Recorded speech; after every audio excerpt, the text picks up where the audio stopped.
Need to expand efforts to tackle spreading of fake hadiths.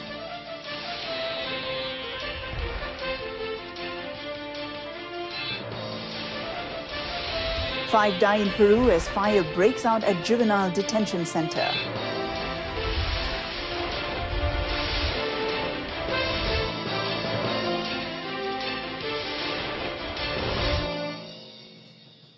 Hello and good evening. I'm Mohana Priya. Welcome to News on 2. The Home Ministry's Publication Control and Quranic Text Division and the Islamic Development Department, JAKIM, have been urged to not only monitor printed materials on Islam, but also other mediums to curb the spread of false hadiths. The Deputy Prime Minister, Datuk Sri Dr. Ahmad Zahid Hamidi, said a lot of false hadiths are being spread through various channels, including social media and video sharing platforms such as YouTube, which needs to be stopped.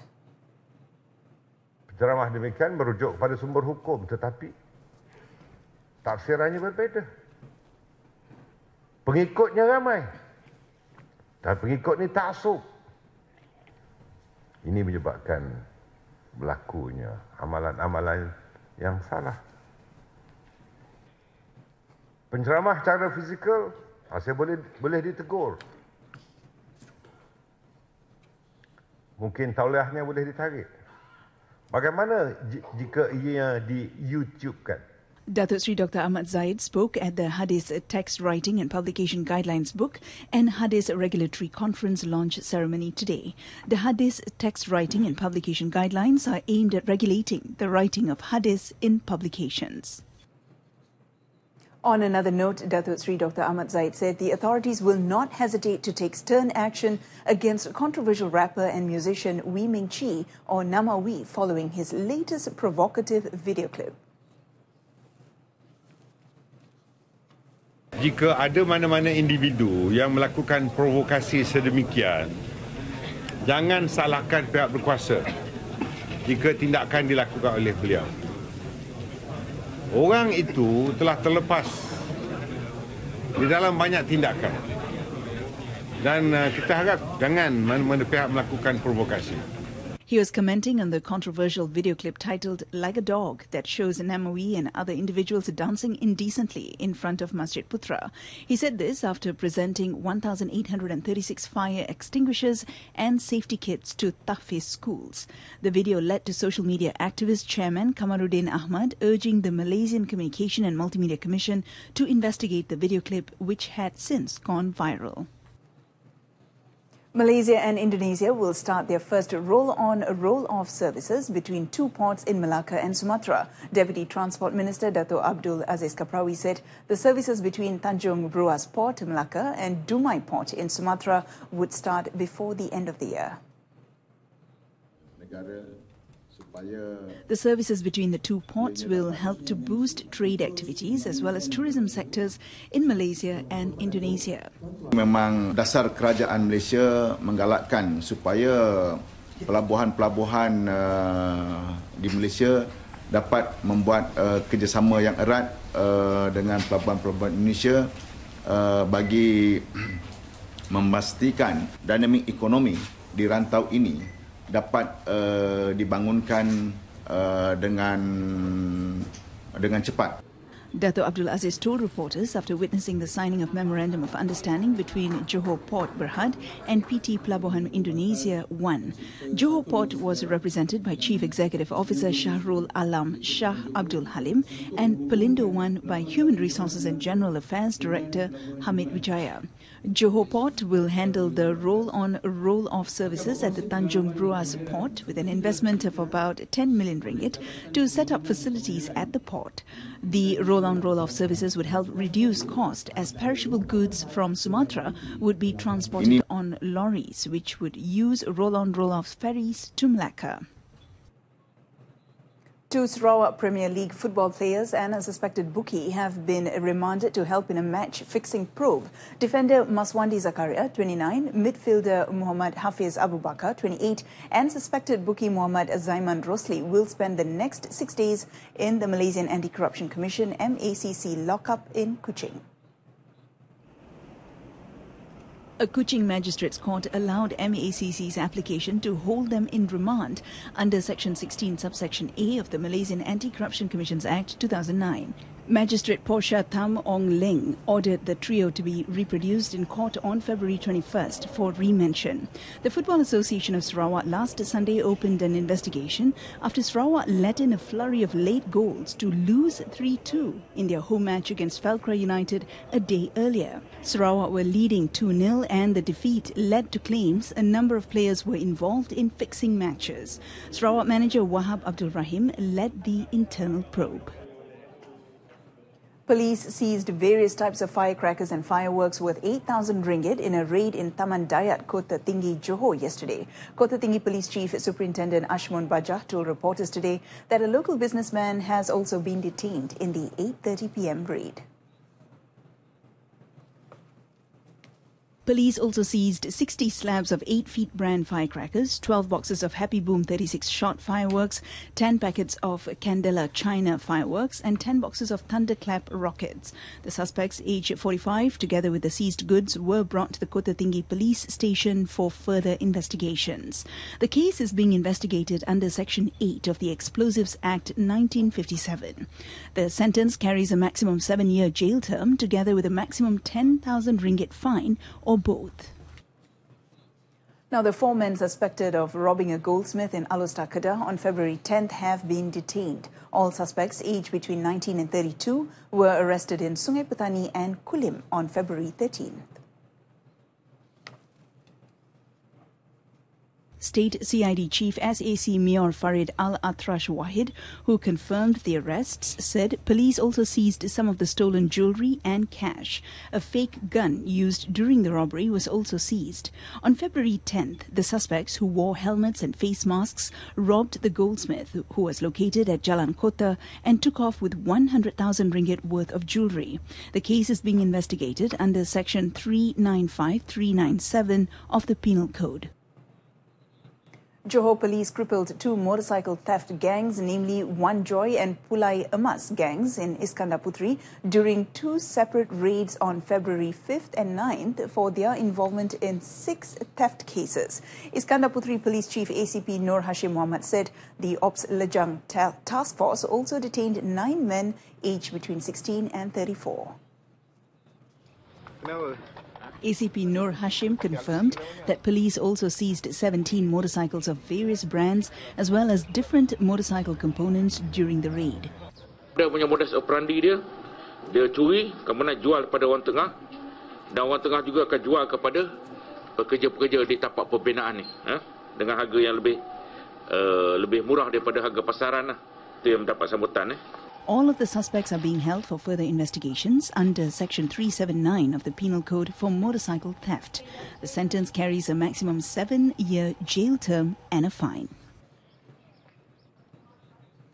Driving without a valid license has been identified as one of the main traffic offences, according to Road Transport Department RTD Deputy Director General Dato' Wan Ahmad Uzair Wan Sulaiman. During the ongoing Ops Tahun Baru Cina 2018, most of the motorists were found driving without a valid driving licence. Dato' Wan Ahmad Uzair said as of yesterday, 334 traffic offence cases were recorded since the operation began on February 9th. Concerning foreigners being caught for driving without a valid licence, Dato' Wan Ahmad Uzair said that a foreigner holding the country's driving licence could drive in Malaysia as long as the licence was valid. According to recent reports, speeding, beating the red light, driving without a valid licence and not in possession of a valid road tax are among the traffic offences foreigners have committed while in Malaysia. Meanwhile, the Pahang Road Transport Department has issued 243 summonses so far during its ongoing Ops Khas Motorcycle, held in conjunction with Chinese New Year. Its director, Muhammad Abdullah, said the focus of the operations were on motorcyclists, as they are among the highest fatalities of road accidents in the country. Speaking at a media conference in Kuantan today, Muhammad Abdullah added that 11 motorcyclists who tested positive for drugs were handed over to the National Anti-Drug Agency for further action. Kita laksanakan ops motosikal secara serentak di seluruh negeri Pahang, melibatkan beberapa lokasi lah. Yang pertama di Kuantan ni lah, kita ada 3 lokasi di Kuantan ni. Seluruhnya di Pahang Barat, iaitu di kawasan stesen penguatkuasa Benta Lipis. dan juga kita ada di Jengka, di Temerloh dan seterusnya di Muazzam. RTD also issued summonses for other offences such as modifying vehicles illegally, driving without a valid licence and road tax during the operations held in the Kuantan, Temerloh, Raub, Jengka and Muazzam Shah areas.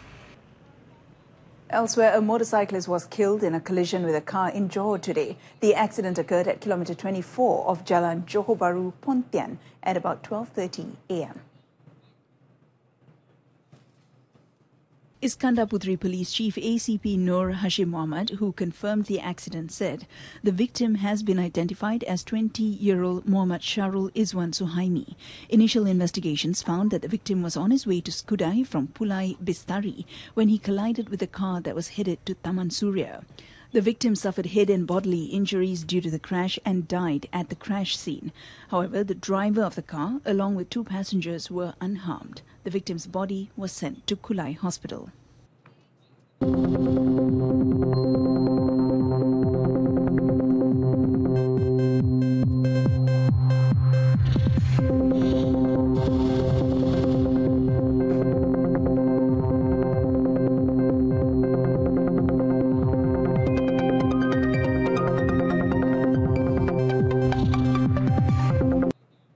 Foreign Minister Datuk Sri Anifah Aman has met with Malaysian civil engineer Richard Lau, who has been detained in Ras Al Khaimah in the United Arab Emirates, UAE, since April last year on suspicion of stealing wages. The meeting took place in conjunction with Datuk Sri Anifah's one-day working visit in the UAE's northernmost emirate on Wednesday.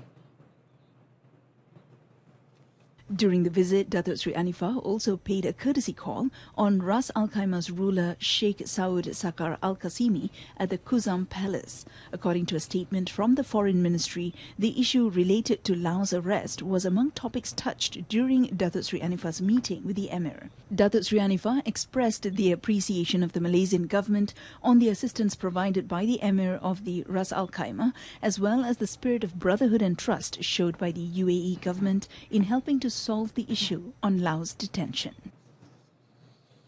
A broken blade from a ride-on lawnmower which fatally struck a Form 2 student at a field in SMK Tuanku Abdul Rahman Gemas, Negeri Sembilan, was found some 300 metres from where the machine was being operated. Tampin Police Chief Superintendent Hamazah Abdul Razak confirmed that a police forensics team found the broken blade more than 3 hours after the incident. Following this, the Malaysian Communications and Multimedia Commission, MCMC, has warned the public against spreading images of the tragic accident.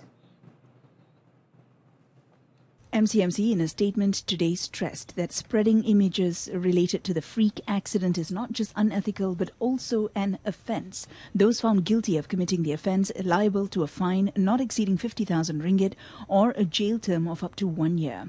Yesterday, Communications and Multimedia Deputy Minister Datuk Sri Jailani Johari advised the public to be more sensitive towards the victims' family members who are still mourning their loss. Spreading the images would also affect police investigations into the case. The Johor Council of the Royal Court has issued a warning against any attempts to sell the state royal medals on social media. The council president, Dato' Abdul Rahim Ramli, in a statement said they had detected attempts by irresponsible parties to sell the medals, which included Pingat Ibrahim Sultan Second Class and the Coronation Medal of His Majesty the Sultan of Johor. According to Dato' Abdul Rahim, such act is a serious offence under the Johor Emblems, Titles and Awards Prevention of Improper Use Enactment 2017, which was enforced on March 13, 2017. Article 3 of the enactment prohibits the use of any emblem, title or award conferred by the ruler for the purpose of trade, business or any social or personal benefit without written approval of the ruler. Upon conviction, the offender is liable to a fine of not less than 100,000 ringgit or a jail sentence of up to 3 years or both. Coming up, at least 19 boy to a world cycling track champion in a sport dominated by Europeans. The inspiring story of Malaysia's adored cyclist Azizul Hasni Awang will be brought to life in a biopic movie very soon. 360 Management, Unitalent Sdn Bhd and University Utara Malaysia will collaborate with the 30-year-old reigning world champion to produce the biopic. Pre-production will begin soon and the biopic movie will be directed by Raja Mukhris Raja Ahmad Kamaruddin. The movie will cost an estimated 6 million ringgit and will be ready for screening by the middle of next year, with plans for it to be distributed overseas. Dungun-born Azizul, who shared the details yesterday, said he hoped that his courageous life story in facing challenges as a cyclist would inspire and motivate the country's youths. The Melbourne-based cyclist is back in Malaysia to take part in the Asian Track Championships starting at the National Velodrome in Nilai, Negeri Sembilan tomorrow. And that concludes this evening's News on 2. In our top story, need to expand efforts to tackle spreading of fake hadiths in social media. Join us again at 12:30 tomorrow afternoon for more updates. Till then, I'm Mohana Priya, leaving you with images of how Chinese Lunar New Year are celebrated not only in China, but also in many other countries around the world, including South Africa. Good night, and to all our Chinese viewers, we wish you a happy and prosperous Chinese New Year.